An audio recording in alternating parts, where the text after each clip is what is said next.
जनाब जहाँ डक्की भाई की जेल है, जहाँ हवालात या जी जी वो उनके हमसाए हैं। अच्छा, हमसाए हो गए जी। तो जज साहब ने पूछा है कि आपको इनकी गिरफ्तारी चाहिए, तो उन्होंने कहा हमें इनकी गिरफ्तारी नहीं चाहिए। इसका क्या मतलब? जी, इसका मतलब ये है क्योंकि बड़ा मगरमच्छ काबू आ गया, अभी लौट नहीं है। करप्शन ऐसी चीज है कि जब वो उसका एक धागा पकड़ा जाता है ना, तो उसके पीछे पूरी नलकियां पिन्ने सब कुछ निकल आता है।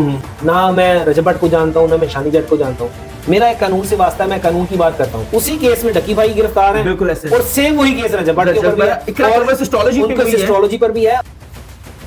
अस्सलाम वालेकुम, मेरा नाम हसन शहबाज और आप देखें वॉइस ऑफ पाकिस्तान डिजिटल। मेरे साथ एडवोकेट फैसल जट साहब मौजूद हैं। उनसे पूछेंगे कानूनी नुक्ता नजर में कि डक्की को कब आते देखते हैं और डक्की की मुश्किलात में इजाफा होगा कि डक्की बहुत जल्द जेल से बाहर होगा। और आज एनसीसीए के अफसरान आज नईम भट्टू साहब की अदालत में पेश हुए, क्या बना उनका, और आने वाला वक्त रजब भट्ट के लिए कैसा होगा। रजब भट्ट क्या पाकिस्तान आता नजर आता है, और रजब भट्ट की एक कंट्रोवर्सी चल रही है शानी जट के साथ, उसके हवाले से भी हम इनसे पूछेंगे। सर अस्सलाम वालेकुम। वालेकुम अस्सलाम। सर कैसे हैं? ठीक ठाक है सर। जरा हमें बताएं, अवाम पूछ रही है कि डक्की भाई कब जेल से बाहर आ रहे हैं, ये जरा बता दें। बिस्मिल्लाहिर्रहमानिर्रहीम। सबसे पहले तो ये है कि डक्की भाई काफी देर हो गई है, तकरीबन को मेरा ख्याल है 60 दिन से ऊपर हो गए हैं। 90 दिन से ऊपर चले गए। से भी ऊपर 18 अगस्त को उनको गिरफ्तार किया था, और वो अभी तक उनकी रिहाई नहीं मुमकिन हो पाई क्योंकि केस बहुत बड़ा है। और उनके ऊपर जो इल्जाम है, वो जो एफआईआर का मतन है उसके मुताबिक कि जो जुआ खेलने वाली एप्लीकेशंस हैं उनको प्रमोट करने का इल्जाम है। बिल्कुल सही। और उसके अलावा फिर ये केस उस वक्त नया मोड़ आया इस केस में कि जब एनसीसीआईए ने इनको गिरफ्तार किया, और गिरफ्तार करने के बाद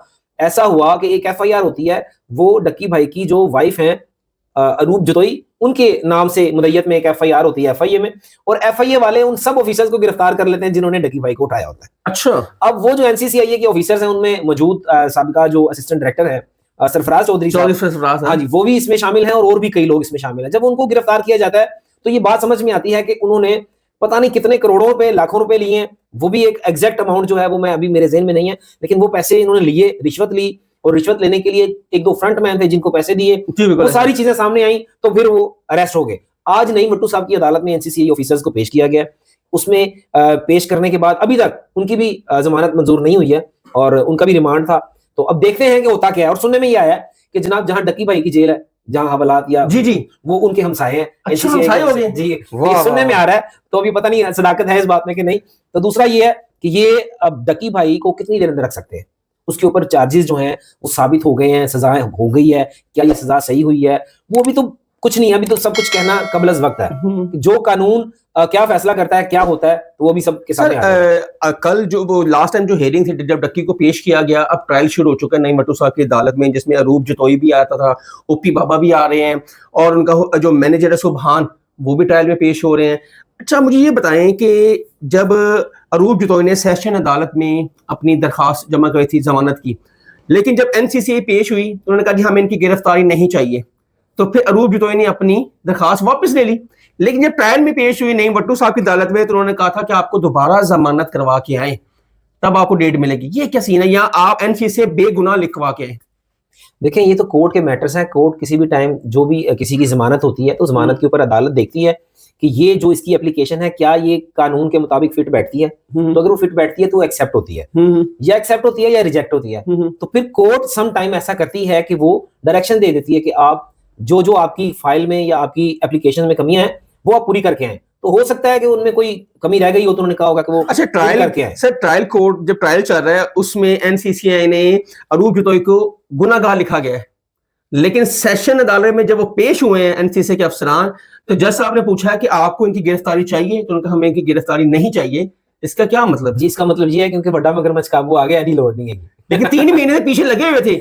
लेकिन एक्चुअली जब एनसीसी के अफसरान गिरफ्तार हुए, उसके बाद उन्होंने कहा कि हमें अरूप जतोई की गिरफ्तारी नहीं चाहिए। देखिए, उसकी वजह ये है क्योंकि एक जब करप्शन है ना, करप्शन ऐसी चीज है कि जब वो उसका एक धागा पकड़ा जाता है ना, तो उसके पीछे पूरी नलकियां पिन्ने सब कुछ निकल आता है। तो जब वो, ये आपके सवाल का जवाब ये है कि जब डक्की गिरफ्तार था, बादल खौफ के मंडला रहे थे, हाँ जी, तो फिर उस वक्त इसको भी गिरफ्तार करके और अपने गल से आपा पाना सी। कंट्रोवर्सी का शिकार भी रहता है। इस दिन वो लंदन में है, जाहिर सी बात है उसके ऊपर बैटिंग एप्स की प्रमोशन के इल्जाम है, एफआईआर दर्ज है, और जैसे एयरपोर्ट पे आएंगे तो गिरफ्तार हो जाएंगे। रजब भट्ट को आप देखा होगा, कैसा इंसान है, आजकल कंट्रोवर्सी में भी है, लाइव में शानी जट वगैरह के साथ उनका एक फड्डा हो गया थी लड़की के थ्रू। भट्ट को पर्सनली नहीं जानता, ना मैं रजब भट्ट को जानता हूँ, ना मैं शानी जट को जानता हूँ। मेरा एक कानून से वास्ता है, मैं कानून की बात करता हूँ।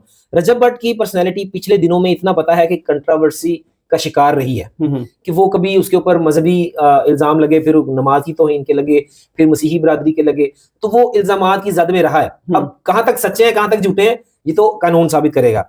अब रजब भट्ट पाकिस्तान में नहीं है, उसी केस में डकी भाई गिरफ्तार है, बिल्कुल ऐसे, और सेम वही केस रजब भट्ट के ऊपर भी है, और सिस्टोलॉजी पर भी है, और जो जनाब नदीम नानी वाला है वो भी इसमें शामिल, उसी में शामिल है। बिल्कुल ऐसे ही है। तो ये सारे लोग शामिल हैं। मुझे नहीं पता कि वो उनके लॉयर्स ही बता सकते हैं कि इशफाक उनके लॉयर हैं, तो वो बता सकते हैं कि किस कंडीशन में अभी वो खड़े हुए हैं। तो रजब भट्ट की और शानी जट की अगर लड़ाई चल रही है लाइव पे, तो ये तो एक स्टंट होता है। देखें जो भी सोशल मीडिया पर पर्सनैलिटीज हैं, ये डकी भाई देख लें कितना मशहूर था, इतना मशहूर, इसके पीछे पूरी दुनिया इसको देख रही है जनाब, यूट्यूब का फेमस तरीन पाकिस्तान का, तो लेकिन देखें अंदर इसके पीछे आने वाला कोई भी नहीं।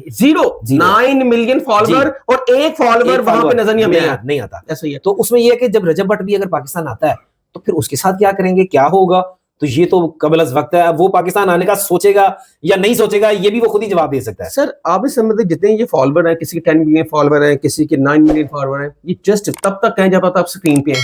बिल्कुल ऐसा। फॉलोअर का तब पता लगता है कि आपका, जब आप दुनिया से चले जाते हैं तो आपके पीछे कितने फॉलोअर खड़े हैं। देखिए हुमैरा अस्कर का आप देख लें, बिल्कुल कि 9 माह से पता ही नहीं है वो कहाँ है। पता ही नहीं। आप ये देखें कि अब फॉलोअर्स जो सोशल मीडिया पर है ना, ये हर कोई चाहता है कि हम फेम हमें मिल जाए, हम मशहूर हो जाएं, ठीक है, और लोग उस चक्कर में पता नहीं क्या कुछ कर बैठते हैं।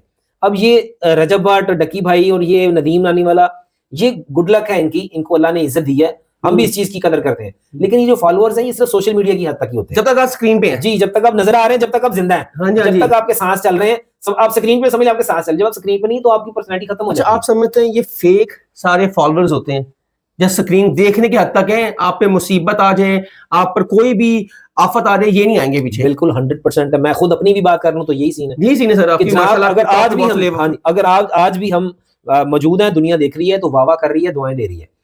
कल हम नहीं होंगे, ये दुनिया ऐसी चल रही होगी, सोशल मीडिया भी ऐसे ही चल रहा होगा और किसी को कोई फर्क नहीं पड़ता। मुद्दे की बात यह है कि आप दुनिया में हैं तो दुनिया देख रहे हैं। सीसीआई की कार्रवाई शुरू हो चुकी है। अब जब ऐसे हालात आए थे जिनको वो शाउट आउट देता था, आज वही उसके अगेंस्ट हो गए, क्या कहेंगे इसके बारे में? देखिए मैं ये कह रहा हूं कि पाकिस्तान इस वक्त लाकानूनियत का भी शिकार है।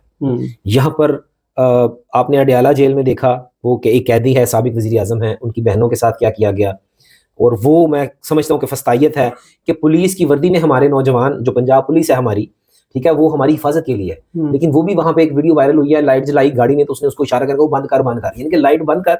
एक पुलिस की वर्दी में एक शख्स कह रहा है, पूरी दुनिया को ये तस्वीर जा रही है कि लाइटा बंद कर, असि इत्थे मारने पे हैं, कुटने पे हैं, घसीटने पे हैं साबिक वज़ीर आज़म की बहनों को।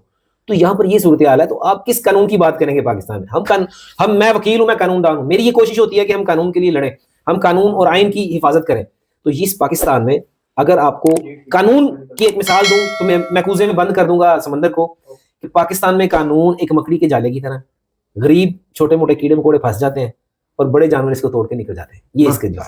नाज़रीन, ये थे हमारे साथ एडवोकेट फैसल जट साहब, उन्होंने बहुत खूबसूरत बात की और इससे आगे मैं कुछ नहीं कह सकता। हसन शहबाज को इजाज़त दें, कमेंट सेक्शन आपके लिए अपनी राय का इज़हार जरूर कीजिएगा। तब तक के लिए अल्लाह हाफ़िज़।